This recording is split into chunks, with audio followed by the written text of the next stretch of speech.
السلام عليكم ورحمة الله. اللهم صل وسلم وبارك على سيدنا محمد وعلى آله وصحبه وسلم. ازيكم كل اخواتي وحبايبي، عاملين ايه؟ يا رب تكونوا بألف خير. صباح النشاط والحيوية، صباح الهنا والفرحة على قلوبكم، اللهم امين يا رب العالمين. يا رب يسعدكم يا رب ويسعد قلوبكم زي ما انتم بتسعدوني بكلامكم الجميل. كل اصلا اما بقدم وصفة وتعجبكم ببقى طايرة من الفرح من الكومنتات كده، ببقى بحب قوي كومنتاتكم وكلامكم الحلو وكلامكم المشجع ليا، وان انتوا بتقولوا لي كلام حلو. شكرا شكرا شكرا من قلبي ليكم. النهارده بقى كنت الفيديو ده على يومين، لان اليومين دول ما اقولكوش حصل فيهم ايه. في يوم لوحده نصيبه. حصل فيه حاجات كتير جدا جدا جدا، كل القدر كان بالاختلاف معايا، كل حاجه كانت بالاختلاف معايا.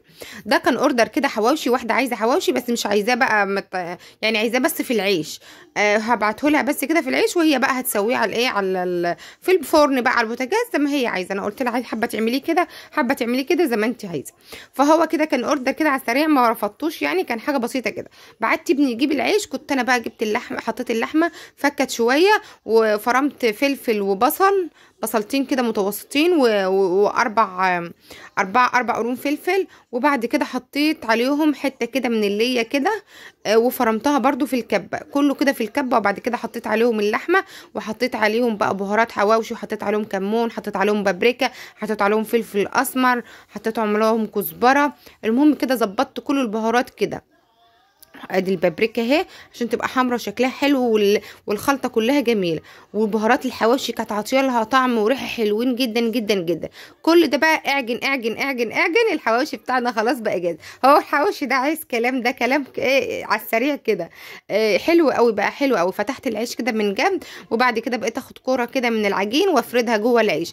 العيش اللي جاي زي ما انتم شايفين كده صغير. هو بعد كده بقى تقدري تعملي فيه ايه، ترصيه كده في قلب صينيه وتدينيه، وتحته زيت وفوقه زيت. وممكن تحطي بقى لو انت تدخلي الفرن جنبه حته ليه كده، الريحه هتلاقيها ضربت ريحه اكنك اجدعه واحده بتعمل حواوشي. اجدعها فرن بيعمل حواوشي، هتلاقي الريحه موصله لاخر الشارع. حته اللي دي بتظبط الكلام، بتظبط الاداء.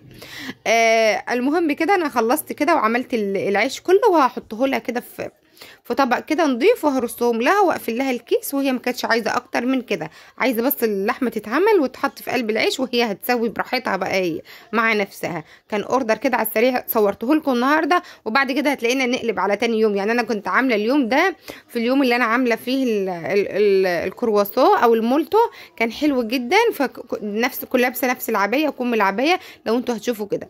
بس انا بقى ما حبتش ان انزل المولتو مع الحواوشي علشان ما نلبخش الناس. كنت حابه المولتو تفضل وصفه كده كوصفه من الوصفات اللي انا احب انزلها وافتخر واسيبها بقى. ده تاني يوم بقى هتبقى الوحيده كوصفه، فاهميني؟ ده تاني يوم بقى. تاني يوم بقى حصلت المصيبه دي.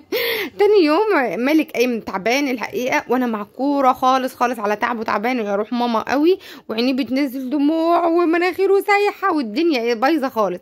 المهم انا قعدت كده زعلانه اصلا علشانه، اصلا طول النهار في اليوم ده كان كله القدر معاكس معايا. كله معاكس معايا، كله قالب مفيش حاجه راضيه تمشي خالص. الحمد لله والشكر لله. المهم كده قعدت كده اكله وبعد كده نسيت خالص ان انا حاطه رز على النار. قمت بقى باكله في الاوضه بتاعته بعيده شويه عن المطبخ. لقيت بقى الشقه كلها دخان. هو اللي حصل يا ولاد؟ الشقه اتحرقت.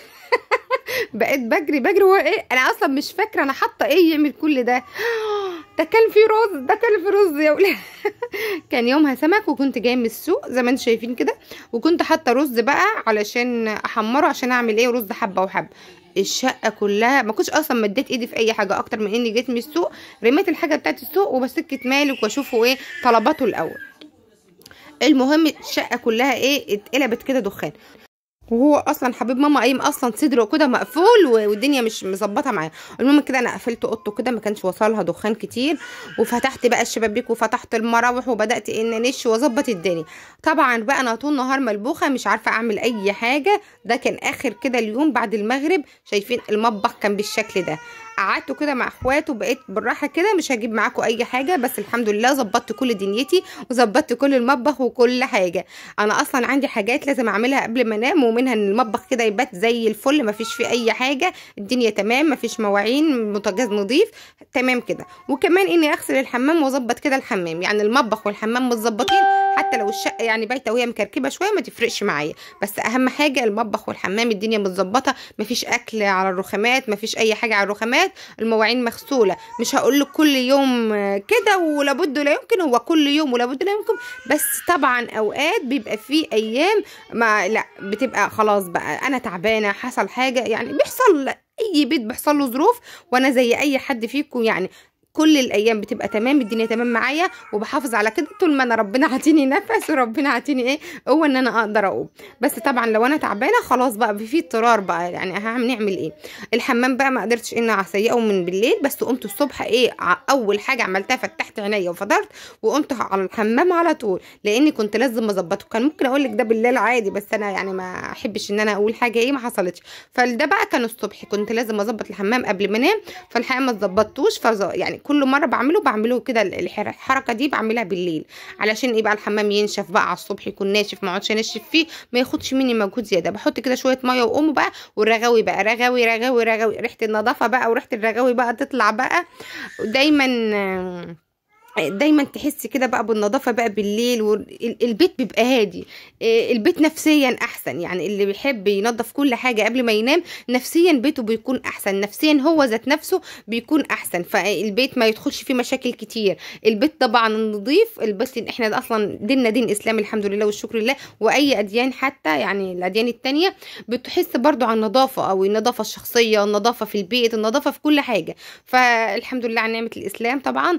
واحنا بقى بنحب كده بقى نحس كده بقى الدنيا كلها نظيفه، وتنامي كده والدنيا كلها رايقه، ونضفي كل شقتك وبيتك وحمامك قبل ما تنامي، هتلاقي كده الدنيا كلها هاديه ورايقه، والبيت مشاكله قلت. وجربي كده لو انت بيتك كده على طول بتشكلي انت وجوزك انت وعيالك مش متفاهمه في اي حاجه، لو انت بداتي كده انك تجربي كده ما تبيتيش طبق كده في الحوض، وهتنضفي حمامك قبل ما تنامي، وخلي الريحه حلوه كده على طول في شقتك، هتلاقي كده الملايكه اللي طبعا طايره كده في الشقه، والشياطين بتبعد كده شويه من الروايح الحلوه ما بتحبهاش، لكن طبعا بتتلم على الروايح الوحشه. طبعا ما تبيتيش اكل للحيوان في البيت، في المطبخ بتاعك ما تبيتيش اي حاجه يتلم عليها العفوش، يتلم عليها مش عارفه ايه، وحتى برضو حمامك كده.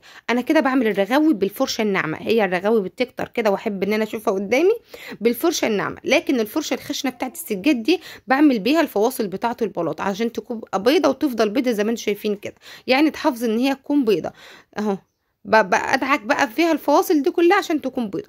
طبعا القعدات اللي عندي ظبطتها وظبطت كل ده، ما جبتش ده معاكم بقى علشان ايه، عادي هظبطها بقى واغسل القعده الكبيره والقعده اللي على الارض دي كله كده بقى ايه، ورجيت الدنيا، والدنيا كانت ريحتها بقت حلوه وزي الفل وكده تمام الحمد لله. انا اصلا كنت متضايقه ان ما عملتوش بالليل، بس انا قمت الصبح خلاص ظبطت الدنيا بقى، ده كل يوم لازم يتعمل، زيه زي غسيل المواعين، زيه زي النشير اللي كل يوم لازم يتنشر، ده حاجه كده كده اساسيه كده في بيتنا، حاجه كده لازم تتعمل. وزي ما قلت لكم انا امبارح علشان ابني بس كده منكد كده وتعبان، انا ما عملتش حاجه، انا طول النهار قاعده الشقه تضرب تقلب حتى اللي جالي حتى شاف ان انا ما عملتش اي حاجه في اي حاجه، يعني قمت غسلت المواعين بالليل كده بالقوه، حتى ما قدرتش ان اكمل واكمل يومي معاكم. اليوم ده اصلا زي ما قلت لكم ما كانش ماشي، يعني ايه، كنت بنزل فيديو وما كانش راضي ينزل، اللي هو الفيديو الكروسودو، قعد شويه كتير عما نزل والنت فصل عليه وما كانش راضي ينزل، واتصلت بجوزي علشان يشحن لي النت، الرصيد خلص ويوم ما ايه اللي حصل، والرز اتحرق، وطلعت اشوي السمك فوق، السمك باظ مني واتحرق مني، يعني هو اليوم ده كان ملخبط جدا، حصل لي فيه مش عملتش حاجه مفيده في اليوم ده، كل ما اجي اعمل حاجه الاقيها مش سبحان الله قلبه كده لعكسها، وهو اليوم اصلا ما كانش ماشي خالص. يعني انا طلعت اشوي السمك الدنيا كده زغببت كده، والدخان طلع على السمك وما كنتش شايفه فيه حاجه، وهريت كده سمكيه منه، والدنيا قفلت خالص. المهم انا نزلت اصلا عشان حركه السمك دي لو حد حصل له كده، حطيته كده في ميه سخنه وزودت التوابل كده في التمليحه وظبطتها، راحت منه اي ريحه وبقى ريحته حلوه جدا، وسبت منقوع في التتبيله شويه، ساب برده القشره بتاعته، وكان الحمد لله حلو، والحمد لله اكلناه كان جميل. ما كانش في اي حاجه. انا كنت طول ما انا قاعده اقول له هو ريحته دخان، هو في حاجه؟ يقول لي لا والله ده جميل. اقول له لا ما كانش مظبوط معايا النهارده في الشوى، هو كان في حاجه وريحته دخان. يعني لما يمر عليكم يوم زي ده استغفروا ربنا كتير وقولوا الحمد لله. وهو بيبقى في حاجات كده بتبقى نصيب وقدر او حاجات مش ماشيه، يعني الحمد لله على اي حاجه. احنا بنمر علينا طول ما احنا عايشين ده وده وده وده. الحقيقه انا متعوده، يعني متعوده دايما عارفين دي هي دي بالظبط. فيومي كده خلاص خلص معاكم. بظبط كده الدنيا بقى بالمساحه، بحاول على قد ما اقدر بالمساحه ما اخليش في ميه، لكن بسيبه بقى ينشف. السلام عليكم ورحمه الله وبركاته.